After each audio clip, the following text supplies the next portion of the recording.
Hi friends, నేను ఈరోజు మీకు సాస్ ఏవి లేకుండా 5 మినిట్స్లో అయిపోయే ఫ్రైడ్ రైస్ చూపించబోతున్నాను. రాయలసీమ తెలంగాణలో అయితే దీన్ని తాలింపు అన్నం అంటారు.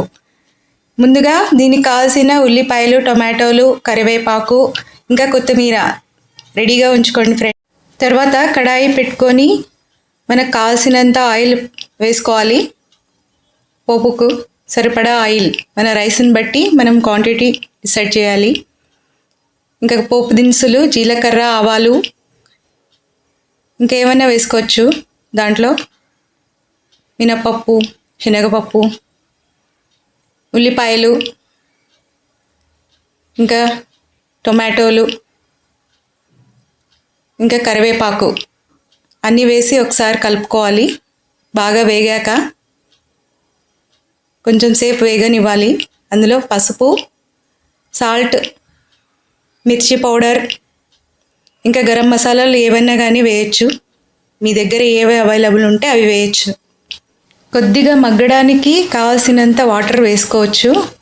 కింద అంటుకోకుండా మనం ప్లేట్ పెట్టుకొని మగ్గనివ్వాలి. ఆ తర్వాత టొమాటోస్, ఆనియన్స్ బాగా మెత్తగా మగ్గిపోతాయి. కొంచెం ఆయిల్ పైకి వచ్చినట్టు కనిపిస్తుంది మనకు.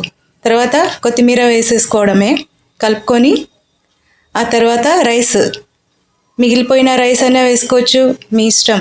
వేడివేడి రైస్తోనే చేసుకోవచ్చు, చాలా బాగుంటుంది టేస్టీగా. అంతేనండి, చాలా simple. Tasty fried rice ready. నిజమండి బాబు, ఒక్కసారి ట్రై చేసి చూడండి. ఫ్రైడ్ రైస్ చాలా చాలా టేస్టీగా ఉంటుంది. ఇంకా కొత్తగా చూస్తున్న వాళ్ళు ఛానల్ సబ్స్క్రైబ్ చేసుకోండి, ఒక లైక్ ఇవ్వండి, కామెంట్ ఇవ్వండి. అండ్ ఇక ఇవాల్టి తాలింపు అన్నం fried rice. Thanks for watching friends. Take care, subscribe. Bye. Your Srenu.